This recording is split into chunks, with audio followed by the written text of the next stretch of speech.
China showcases weapons at military parade, new tech, or just knockoffs. Commentary.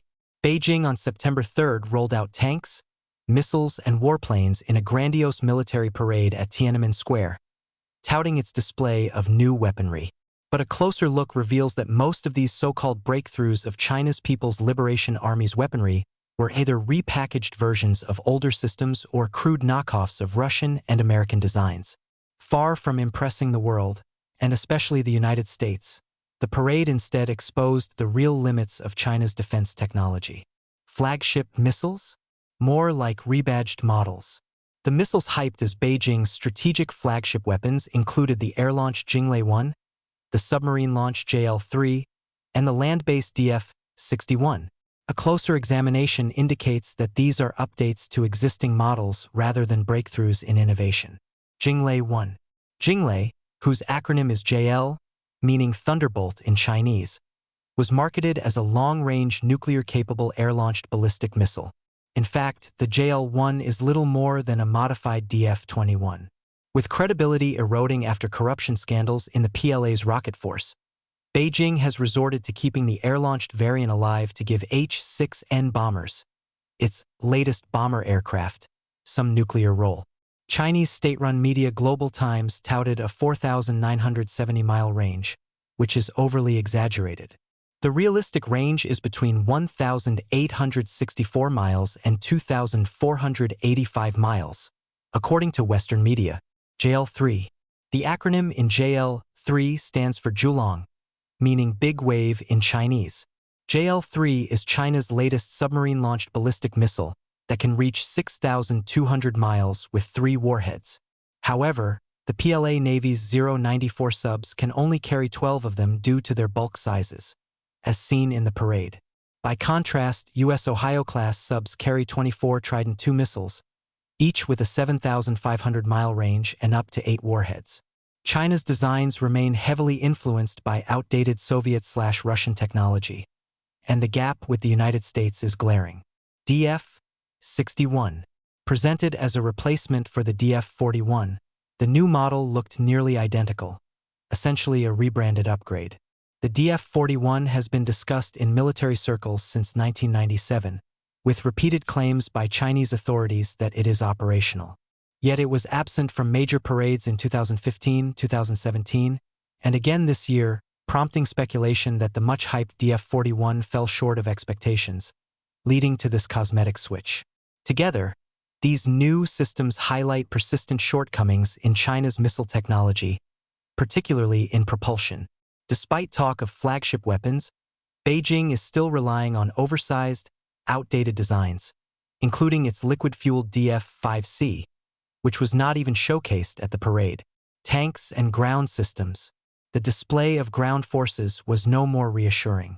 China's latest Type 100 tank made its debut at the parade.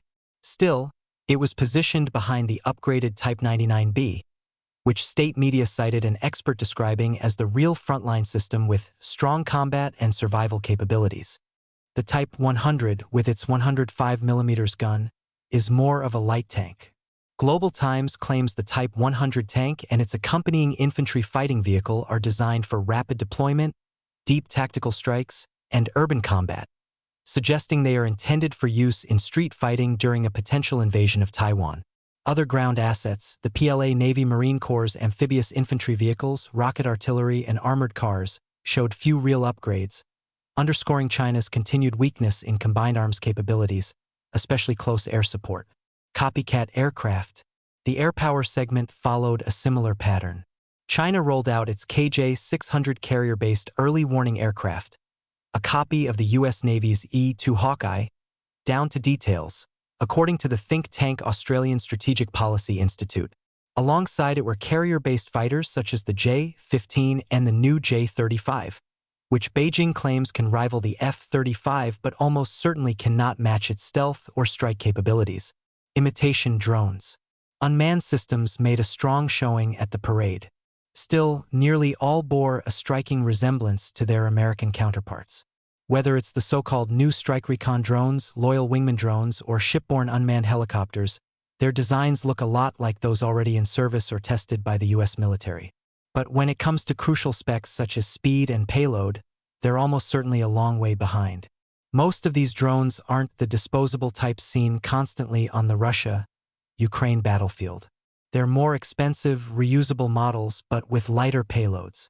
Figuring out how to control them effectively over long distances is still a new challenge for the Chinese regime.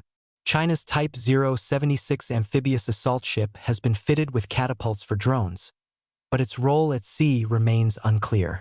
The regime seems fixated on copying U.S. technology, such as drones, counter-drone weapons, or even land-based robot dogs, yet it's doubtful that it truly grasps the operational concepts behind them. Unmanned naval copycats. The United States has developed a wide range of unmanned surface ships, while its underwater drones are rarely seen in public. China, eager to imitate, has rolled out its own versions of unmanned ships and submarines. But it's doubtful that the Chinese fully understand the systems inside or how to actually use them effectively. During the recent parade, the Chinese Navy showcased several unmanned underwater vehicles and boats on trucks, claiming that they can operate using artificial intelligence and perform autonomous attacks. However, the risk is that if these systems malfunction, they could potentially turn against their own side. Concluding thoughts. The missiles and other hardware the Chinese regime rolled out were all offensive weapons, exposing the emptiness of Beijing's peaceful, defensive rhetoric.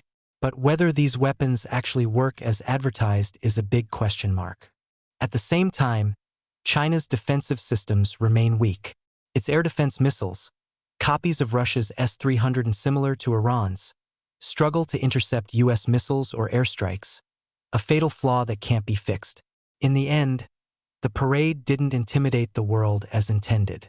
Instead, it highlighted the Chinese military's shortcomings and stirred more resentment than respect.